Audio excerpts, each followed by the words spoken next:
Daniel, chapitre 1. La troisième année du règne de Jéhoïakim, roi de Juda, Nebuchadnezzar, roi de Babylone, marcha contre Jérusalem et l'assiégea. Le Seigneur livra entre ses mains Jéhoïakim, roi de Juda, et une partie des objets de la maison de Dieu. Il les emmena au pays de Shinéar, dans la maison de son Dieu, et il mit les objets dans la maison du trésor de son Dieu. Le roi dit à Ashpenaz, chef de ses eunuques, d'amener quelques-uns des Israélites de race royale ou de famille de dignitaires, de jeunes garçons sans défaut corporel, de belle apparence, doués de toute sagesse, d'intelligence et d'instruction, capables de servir dans le palais du roi et à qui l'on enseignerait les lettres et la langue des Chaldéens. Le roi leur fixa pour chaque jour une portion des mets de sa table et du vin dont ils buvaient, voulant les élever pendant 3 années, au bout desquelles ils se tiendraient au service du roi. Il y avait parmi eux, d'entre les fils de Juda, Daniel, Anania, Michaël et Azaria.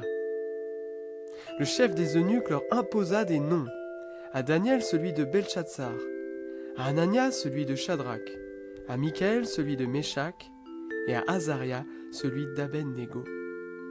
Daniel résolut de ne pas se souiller par les mets du roi et par le vin dont le roi buvait, et il supplia le chef des eunuques de ne pas l'obliger à se souiller. Dieu fit trouver à Daniel faveur et compassion devant le chef des eunuques.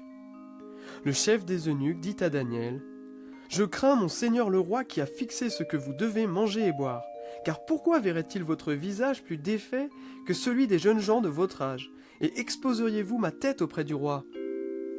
Alors Daniel dit à l'intendant, à qui le chef des eunuques avait remis la surveillance de Daniel, de Anania, de Michaël et d'Azaria, « Éprouve donc tes serviteurs pendant 10 jours, et qu'on nous donne des légumes à manger et de l'eau à boire.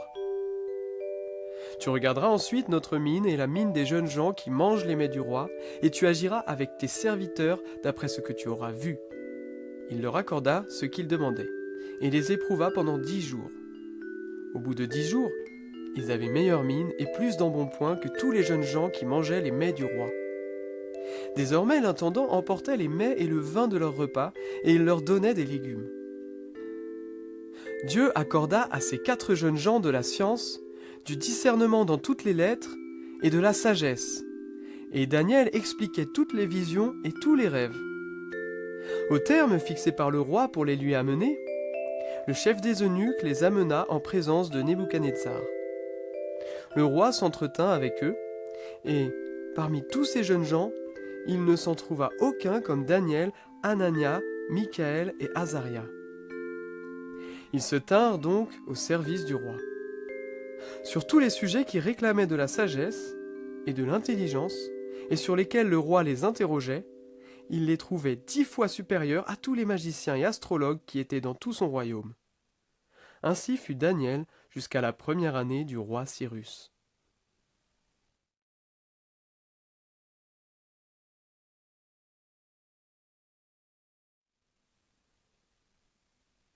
Daniel, chapitre 2.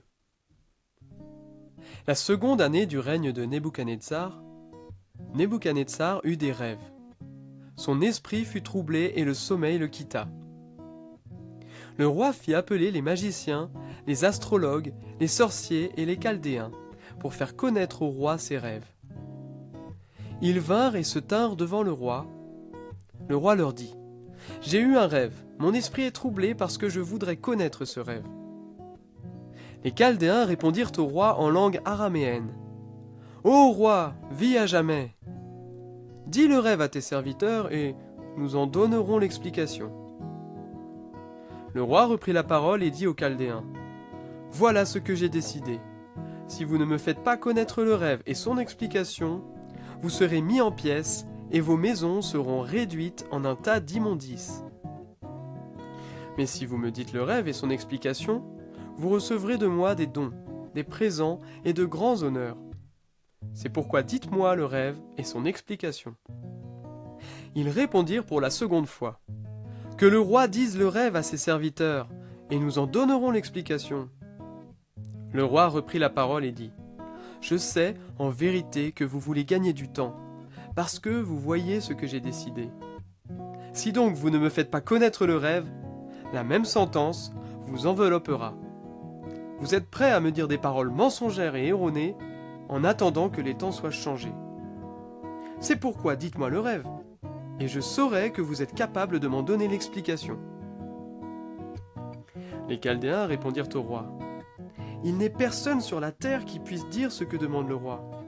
C'est pourquoi aucun roi grand et puissant n'a exigé une pareille chose d'aucun magicien, astrologue ou chaldéen. Ce que le roi demande est difficile.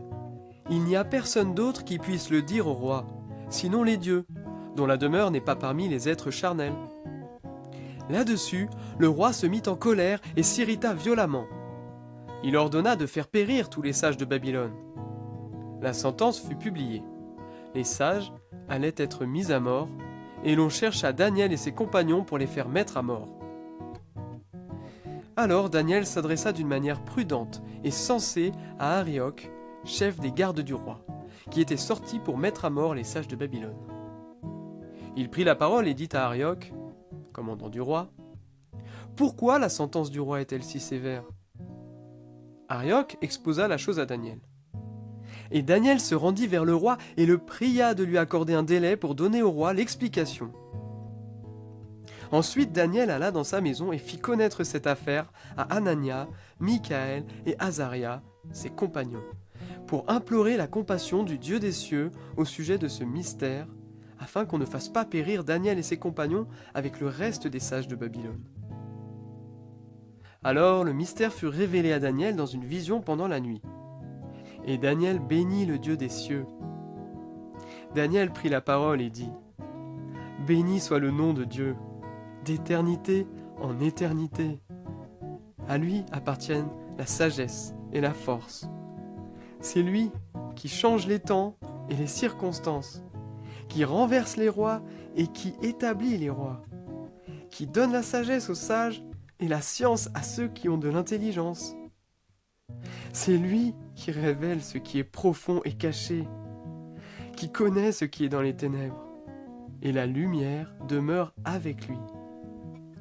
Dieu de mes pères, je te célèbre et je te loue pour la sagesse et la force que tu m'as donnée, car tu m'as fait connaître ce que nous t'avons demandé, et tu nous as fait connaître ce qui concerne le roi. » Après cela, Daniel se rendit auprès d'Arioc, à qui le roi avait ordonné de faire périr les sages de Babylone. Il alla et lui parla ainsi. « Ne fais pas périr les sages de Babylone. Conduis-moi devant le roi, et je donnerai au roi l'explication. » Arioc conduisit promptement Daniel devant le roi, et lui parla ainsi. « J'ai trouvé parmi les déportés de Juda un homme qui donnera l'explication au roi. » Le roi prit la parole et dit à Daniel, qu'on nommait Belchatsar, « Es-tu capable de me faire connaître le rêve que j'ai vu et son explication ?»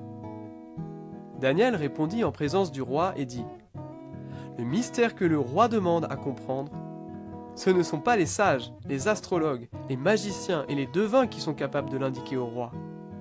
Mais il y a dans les cieux un Dieu qui révèle les mystères et qui a fait connaître au roi Nebuchadnezzar ce qui arrivera dans la suite des temps. Voici ton rêve et les visions que tu as eues dans ton lit. Dans ton lit, ô roi, il t'est monté des pensées touchant ce qui arrivera dans la suite. Et celui qui révèle les mystères t'a fait connaître ce qui arrivera.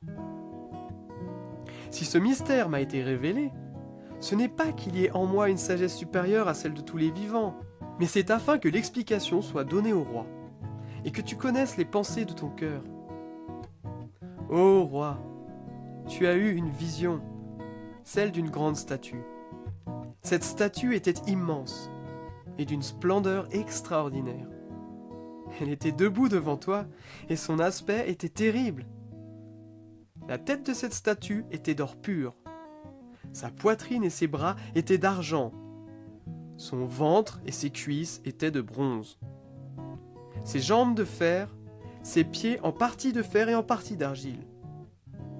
Tu regardais lorsqu'une pierre se détacha sans le secours d'aucune main, frappa les pieds de fer et d'argile de la statue et les réduisit en poussière.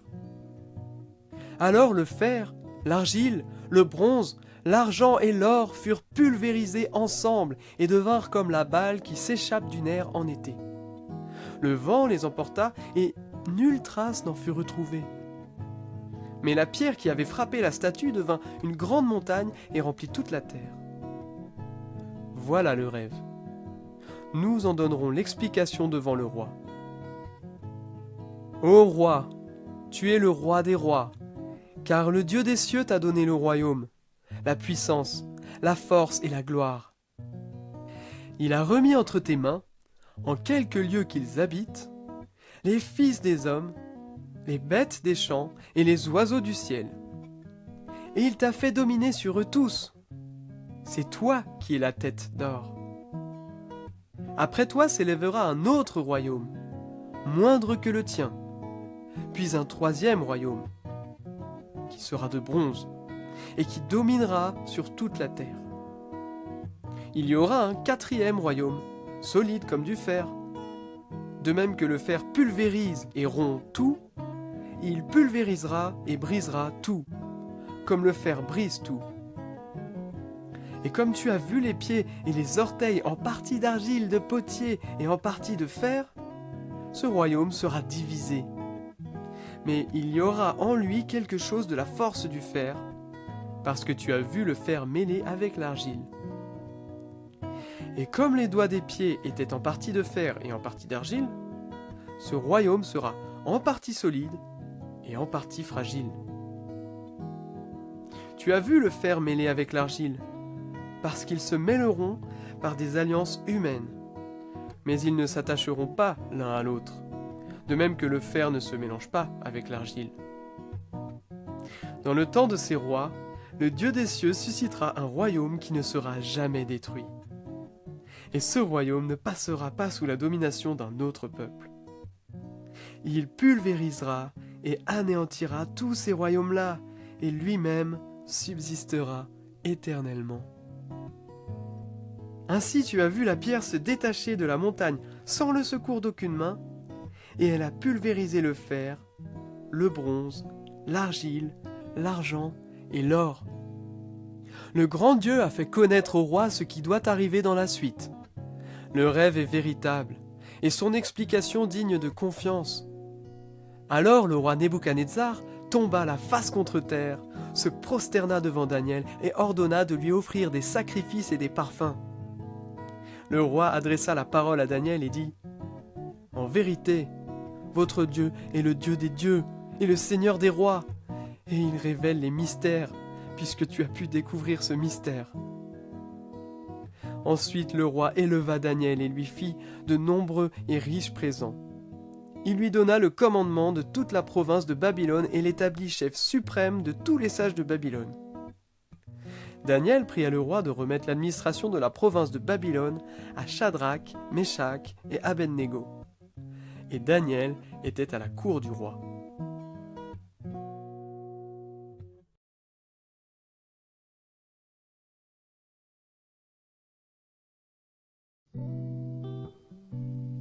Daniel chapitre 3.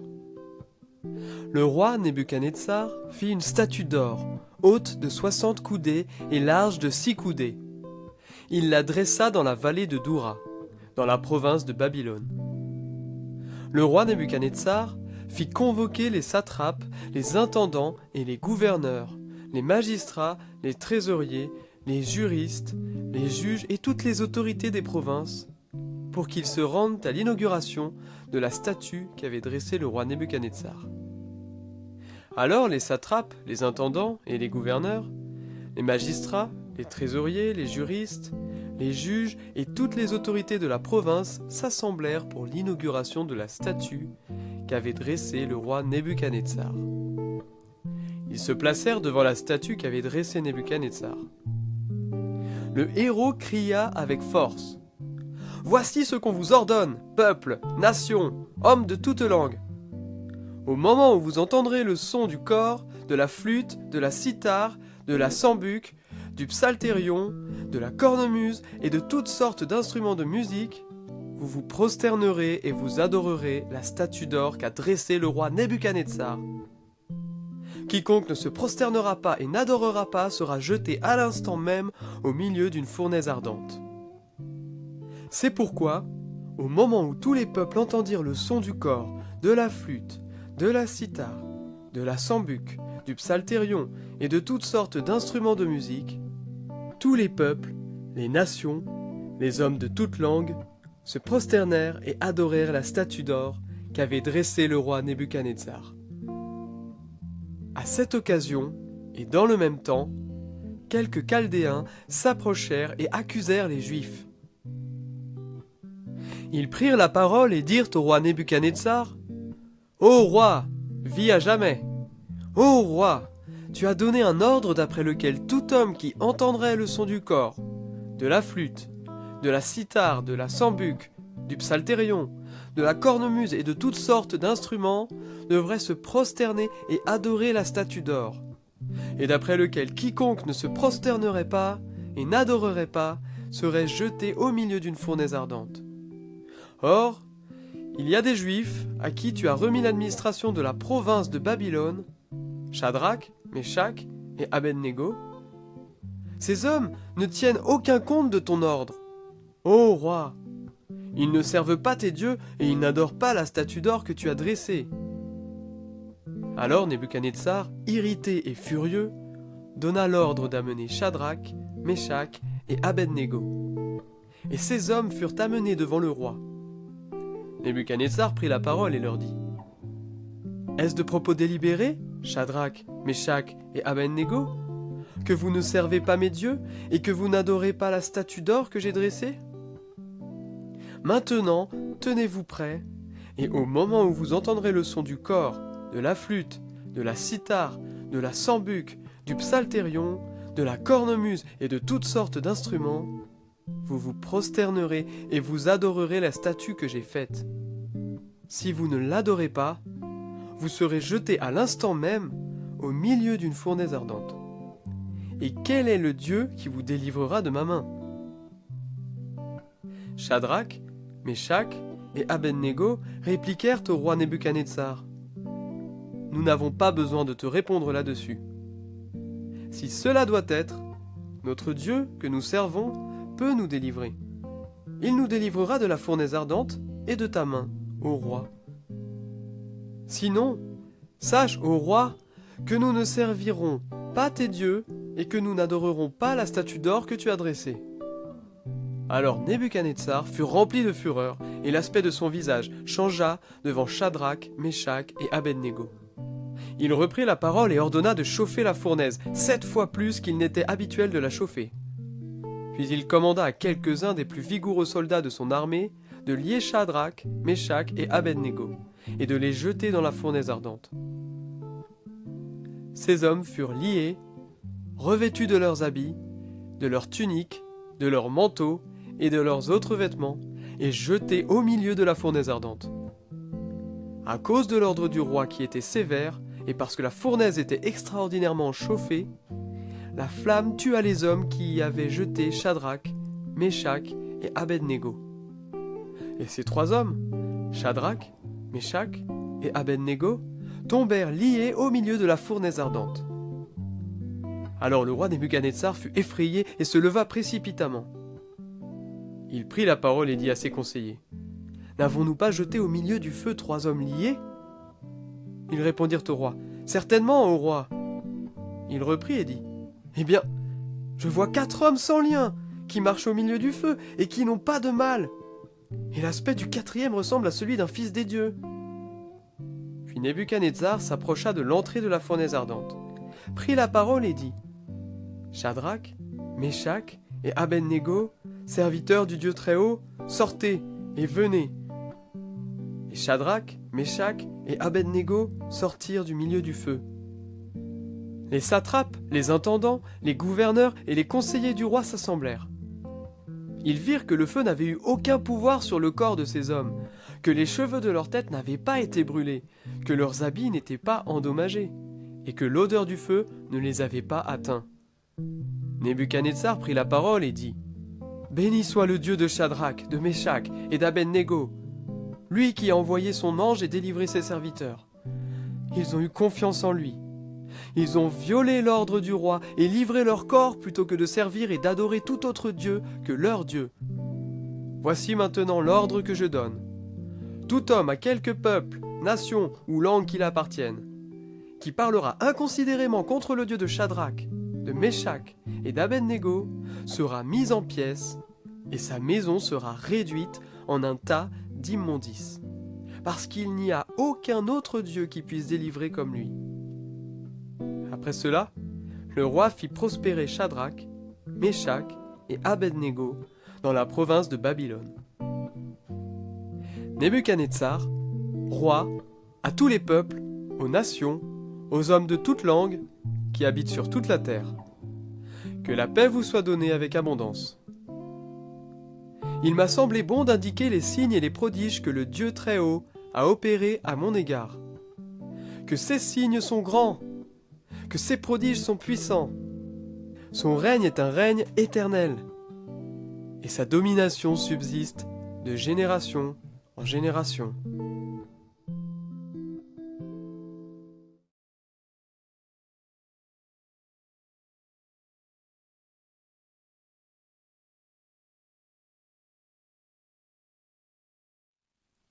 Daniel, chapitre 4.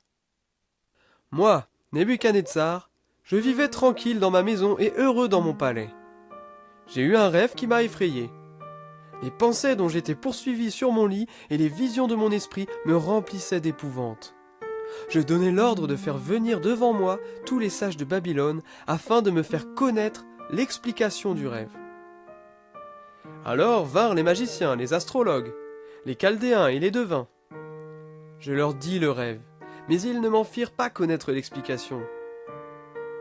En dernier lieu, se présenta devant moi Daniel, nommé Belchatsar, d'après le nom de mon Dieu, et qui a en lui l'esprit des dieux saints. Je lui dis le rêve. Belchatsar, chef des magiciens, qui a en toi, je le sais, l'esprit des dieux saints, et pour qui aucun mystère n'est difficile. Dis-moi l'explication des visions que j'ai eues en rêve. Voici les visions de mon esprit. Pendant que j'étais sur mon lit, je regardais et voici, au milieu de la terre, un arbre d'une grande hauteur. Cet arbre était grand et fort. Sa cime atteignait le ciel. Et on le voyait des extrémités de toute la terre. Son feuillage était beau et ses fruits abondants. Il portait de la nourriture pour tous. Sous lui, les bêtes des champs trouvaient de l'ombre. Dans ses branches habitaient les oiseaux du ciel, et tout être vivant tirait de lui sa nourriture. Dans les visions de mon esprit que j'avais sur mon lit, je regardais, et voici. Un des saints qui veille descendit des cieux. Il cria avec force et parla ainsi. « Abattez l'arbre et coupez ses branches. Arrachez le feuillage et dispersez les fruits. Que les bêtes fuient de dessous, et les oiseaux du milieu de ses branches. Mais laissez en terre le tronc avec ses racines, dans des chaînes de fer et de bronze, parmi l'herbe des champs, qu'il soit trempé de la rosée du ciel, et qu'il ait, comme les bêtes, l'herbe de la terre pour partage. Son cœur d'homme sera changé, et un cœur de bête lui sera donné. Et 7 temps passeront sur lui. Cette sentence est un décret de ceux qui veillent. Cette résolution est un ordre des saints, afin que les vivants sachent que le Très-Haut domine sur toute royauté humaine, qu'il la donne à qui il lui plaît, et qu'il y élève le dernier des hommes. Voilà le rêve que j'ai eu, moi, le roi Nebuchadnezzar. Toi, Belchatsar, dis-moi l'explication, puisque tous les sages de mon royaume ne peuvent me faire connaître cette explication. Toi, tu le peux, car tu as en toi l'esprit des dieux saints. Alors Daniel, nommé Belchatsar, fut un moment stupéfait, et ses pensées l'épouvantaient. Le roi reprit et dit, « Belchatsar, que le rêve et l'explication ne t'épouvantent pas. Et Belchatsar répondit, « Mon Seigneur, que le rêve soit pour tes ennemis et son explication pour tes adversaires.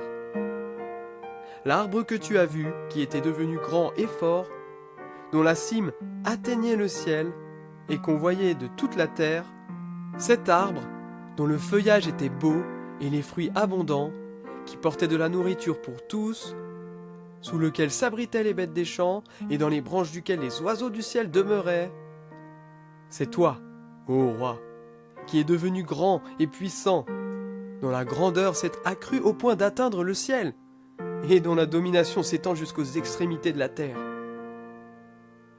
Le roi a vu l'un des saints qui veille descendre du ciel et dire « Abattez l'arbre et détruisez-le, mais laissez en terre le tronc et ses racines, dans des chaînes de fer et de bronze, parmi l'herbe des champs. Qu'il soit trempé de la rosée du ciel, et qu'il ait avec les bêtes des champs l'herbe pour partage, jusqu'à ce que 7 temps soient passés sur lui. Voici l'explication, ô roi. Voici le décret du Très-Haut qui atteindra mon Seigneur le roi. On te chassera du milieu des hommes, tu auras ta demeure avec les bêtes des champs, et l'on te donnera comme au bœuf de l'herbe à manger. Tu seras trempé de la rosée du ciel, et 7 temps passeront sur toi, jusqu'à ce que tu reconnaisses que le Très-Haut domine sur toute royauté humaine, et qu'il la donne à qui il lui plaît. L'ordre de laisser la souche avec les racines de l'arbre signifie que ta royauté te restera quand tu reconnaîtras que celui qui domine est dans les cieux.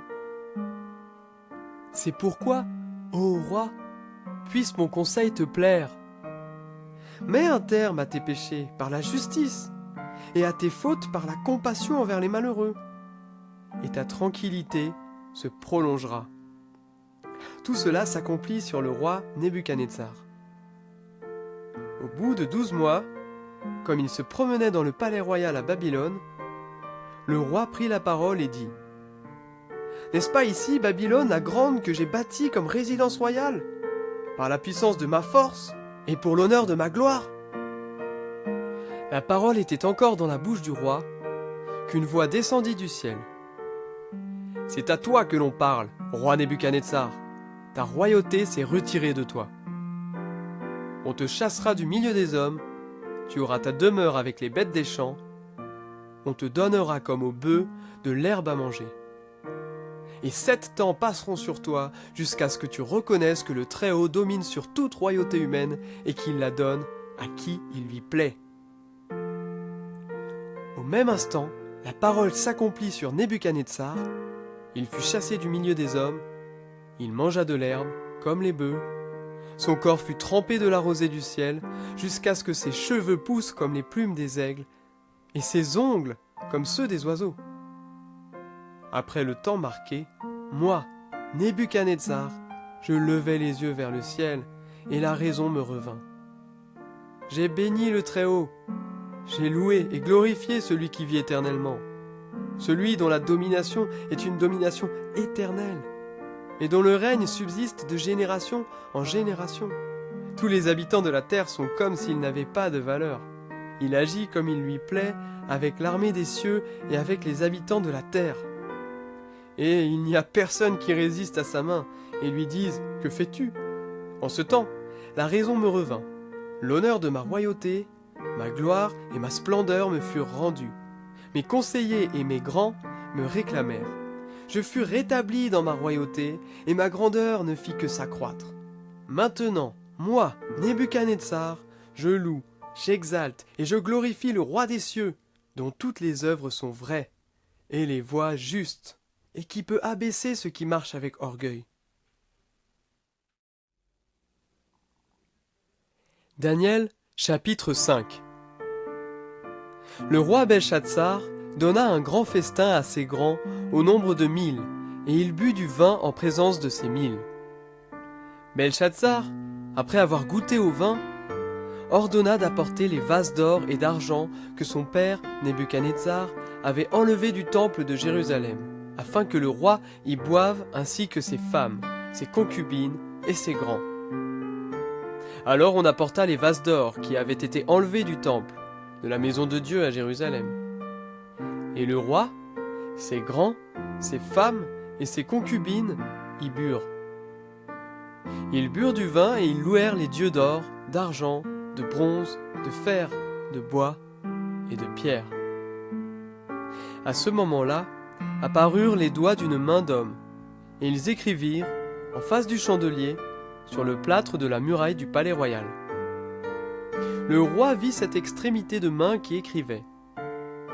Alors le roi pâlit, et ses pensées l'épouvantèrent. Les jointures de ses reins se relâchèrent, et ses genoux s'entrechoquaient. Le roi cria avec force de faire venir les astrologues, les Chaldéens et les devins, et le roi prit la parole et dit aux sages de Babylone, « Quiconque lira cette écriture et m'en donnera l'explication sera revêtu de pourpre, portera un collier d'or à son cou, et aura la 3e place dans le gouvernement du royaume. » Tous les sages du roi entrèrent, mais ils ne purent pas lire l'écriture, ni en faire connaître l'explication au roi. Sur quoi le roi Belchatsar fut tout à fait épouvanté. Il pâlit et ses grands furent consternés. La reine, à cause des paroles du roi et de ses grands, entra dans la salle du festin et prit ainsi la parole. « Ô roi, vis à jamais, que tes pensées ne t'épouvantent pas, tu n'as pas besoin de pâlir. Il y a dans ton royaume un homme ayant en lui l'esprit des dieux saints. Et, du temps de ton père, on trouva chez lui des lumières, de l'intelligence et une sagesse semblable à la sagesse des dieux. Aussi, le roi Nebuchadnezzar, ton père, l'établit chef des magiciens, des astrologues, des Chaldéens, des devins. C'était le roi, ton père, parce qu'on a trouvé chez lui, chez Daniel, nommé par le roi Belchatsar, un esprit supérieur de la science et de l'intelligence, la faculté d'expliquer les rêves, de déchiffrer les énigmes et de résoudre les questions difficiles. Que Daniel soit donc appelé, il donnera l'explication. Alors Daniel fut introduit devant le roi. Le roi prit la parole et dit à Daniel, « Es-tu ce Daniel, l'un des déportés de Juda, que le roi, mon père, a amené de Juda ? J'ai appris sur ton compte que tu as en toi l'esprit des dieux, et qu'on trouve chez toi des lumières, de l'intelligence et une sagesse extraordinaire. On vient d'amener devant moi les sages et les astrologues afin de lire cette écriture et de m'en faire connaître l'explication, mais ils n'ont pas pu donner l'explication des mots. J'ai appris que tu peux donner des explications et résoudre des questions difficiles. Maintenant, si tu peux lire cette écriture et m'en faire connaître l'explication, tu seras revêtu de pourpre, tu porteras un collier d'or à ton cou, et tu auras la 3e place dans le gouvernement du royaume. » Alors Daniel répondit en présence du roi. « Garde tes dons pour toi, et accorde à un autre tes présents. Je lirai néanmoins l'écriture au roi, et je lui en ferai connaître l'explication. Ô roi, le Dieu Très-Haut avait donné à Nebuchadnezzar, ton père, la royauté, la grandeur, l'honneur et la gloire. À cause de la grandeur qu'il lui avait donnée, tous les peuples, les nations, les hommes de toutes langues étaient dans la crainte et tremblaient devant lui. Le roi faisait mourir ceux qu'il voulait, et il laissait la vie à ceux qu'il voulait. Il élevait ceux qu'il voulait, et il abaissait ceux qu'il voulait. Mais lorsque son cœur s'éleva et que son esprit s'endurcit jusqu'à l'arrogance, il fut précipité de son trône royal et dépouillé de sa gloire. Il fut chassé du milieu des humains, son cœur devint semblable à celui des bêtes, et sa demeure fut avec les ânes sauvages. On lui donna, comme au bœuf, de l'herbe à manger, et son corps fut trempé de la rosée du ciel, jusqu'à ce qu'il reconnaisse que le Dieu Très-Haut domine sur toute royauté humaine, et qu'il y place celui qu'il veut. Et toi, Belchatsar, son fils, tu n'as pas humilié ton cœur, quoique tu aies connu tout cela. Tu t'es élevé contre le Seigneur des cieux. Tu as fait apporter devant toi les vases de sa maison, et vous y avez bu du vin, toi et tes grands, tes femmes et tes concubines. Tu as loué les dieux d'argent, d'or, de bronze, de fer, de bois et de pierre, qui ne voient pas, qui n'entendent pas, et qui n'ont pas la connaissance. Et tu n'as pas glorifié le Dieu qui a dans sa main ton souffle et toutes tes voies. C'est pourquoi il a envoyé cette extrémité de main qui a tracé cette écriture. Voici l'écriture qui a été tracée. Menez, menez, Tékel et Parsin. Et voici l'explication de ces mots. Menez, Dieu a compté ton règne et y a mis fin. Tékel, tu as été pesé dans la balance et tu as été trouvé léger. Parsin, ton royaume sera divisé et donné aux Mèdes et aux Perses. Aussitôt, Belshazzar ordonna de revêtir Daniel de pourpre, de lui mettre au cou un collier d'or et de publier qu'il aurait la 3e place dans le gouvernement du royaume. Cette même nuit, Belshazzar, roi des Chaldéens, fut tué.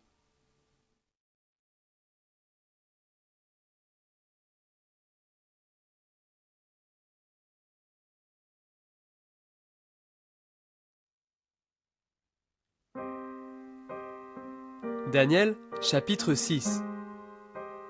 Darius, le Mède, reçut la royauté à l'âge de 62 ans.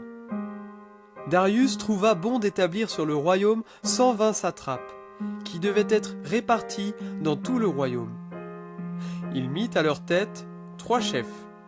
L'un d'entre eux était Daniel, à qui ces satrapes devaient rendre compte, afin que le roi ne subisse aucun tort. Daniel lui-même surpassait les chefs et les satrapes, parce qu'il y avait en lui un esprit supérieur. Et le roi pensait à l'établir sur tout le royaume. Alors les chefs et les satrapes cherchèrent un motif pour accuser Daniel en ce qui concernait les affaires du royaume. Mais ils ne purent trouver aucune occasion, ni aucune erreur, parce qu'il était fidèle et qu'on ne trouvait chez lui ni négligence, ni erreur. Alors ces hommes dirent : « Nous ne trouverons aucun motif contre ce Daniel, à moins que nous n'en trouvions un dans la loi de son Dieu. » Puis ses chefs et ses satrapes se rendirent tumultueusement auprès du roi et lui parlèrent ainsi : « Roi Darius, vis à jamais ! Tous les chefs du royaume, les intendants, les satrapes, les conseillers et les gouverneurs sont d'avis que soit publié un édit royal et que soit mise en vigueur cette interdiction. Quiconque dans l'espace de 30 jours adressera des prières à quelque dieu ou à quelque homme, excepté à toi, ô roi, sera jeté dans la fosse aux lions. Maintenant, ô roi, confirme l'interdiction et signe le décret, afin qu'il soit irrévocable, selon la loi des Mèdes et des Perses, qui ne peut être abrogée. » Là-dessus, le roi Darius signa le décret et l'interdiction. Lorsque Daniel sut que le décret était signé, il monta dans sa maison où les fenêtres de la chambre haute étaient ouvertes dans la direction de Jérusalem. Et 3 fois par jour, il se mettait à genoux, il priait et louait son Dieu, comme il le faisait auparavant. Alors ces hommes entrèrent tumultueusement et trouvèrent Daniel qui suppliait et invoquait son Dieu. Puis ils allèrent trouver le roi et lui parlèrent de l'interdiction royale. « N'as-tu pas signé une interdiction portant que quiconque dans l'espace de 30 jours adresserait des prières à quelque dieu ou à quelque homme, excepté à toi, ô roi, serait jeté dans la fosse aux lions ?» Le roi répondit : « La chose est certaine, selon la loi des Mèdes et des Perses, qui ne peut être abrogée. » Ils prirent de nouveau la parole et dirent au roi : « Daniel, l'un des déportés de Juda, n'a tenu aucun compte de toi, ô roi, ni de l'interdiction que tu as signée, et il fait sa prière 3 fois par jour. » Le roi fut très affligé. Quand il entendit cela, il prit à cœur de délivrer Daniel. Et jusqu'au coucher du soleil, il s'efforça de le délivrer. Mais ces hommes revinrent tumultueusement auprès du roi et dirent au roi : « Sache, ô roi, que la loi des Mèdes et des Perses exige que toute interdiction ou tout décret confirmé par le roi soit irrévocable. » Alors le roi ordonna d'amener Daniel et de le jeter dans la fosse aux lions. le roi prit la parole et dit à Daniel : « Puisse ton Dieu, que tu sers avec persévérance, te sauver. » On apporta une pierre et on la mit sur l'ouverture de la fosse. Le roi la scella de son anneau et de l'anneau de ses grands, afin que rien ne soit changé à l'égard de Daniel. Le roi se rendit ensuite dans son palais. Il passa la nuit à jeun. Il ne fit pas venir de concubine auprès de lui, et le sommeil le fuyait. Le roi se leva au point du jour, avec l'aurore, et alla précipitamment à la fosse aux lions. En s'approchant de la fosse, il appela Daniel d'une voix triste. Le roi prit la parole et dit à Daniel : « Daniel, serviteur du Dieu vivant, ton Dieu, que tu sers avec persévérance, a-t-il pu te délivrer des lions ?» Et Daniel se mit à parler au roi. « Roi, vis à jamais. Mon Dieu a envoyé son ange et fermé la gueule des lions, qui ne m'ont fait aucun mal, parce que j'ai été trouvé innocent devant lui. Et devant toi non plus, ô roi, je n'ai rien fait de mal. » Alors le roi eut une grande joie et ordonna de faire retirer Daniel de la fosse. Daniel fut retiré de la fosse et on ne trouva sur lui aucune blessure, parce qu'il avait eu foi en son Dieu. Le roi ordonna que ces hommes qui avaient accusé Daniel soient amenés et jetés dans la fosse aux lions, eux, leurs enfants et leurs femmes. Et avant qu'ils soient parvenus au fond de la fosse, les lions se ruèrent sur eux et brisèrent tous leurs os. Après cela, le roi Darius écrivit à tous les peuples, aux nations, aux hommes de toute langue qui habitaient sur toute la terre, que la paix soit avec vous en abondance. Je donne l'ordre que, dans toute l'étendue de mon royaume, on ait de la crainte et du respect devant le Dieu de Daniel. Car il est le Dieu vivant, et il subsiste à jamais. Son royaume ne sera jamais détruit, et sa domination durera jusqu'à la fin. C'est lui qui sauve et délivre, qui opère des signes et des prodiges dans les cieux et sur la terre. C'est lui qui a sauvé Daniel de la griffe des lions. Daniel lui-même prospéra sous le règne de Darius et sous le règne de Cyrus le Perse.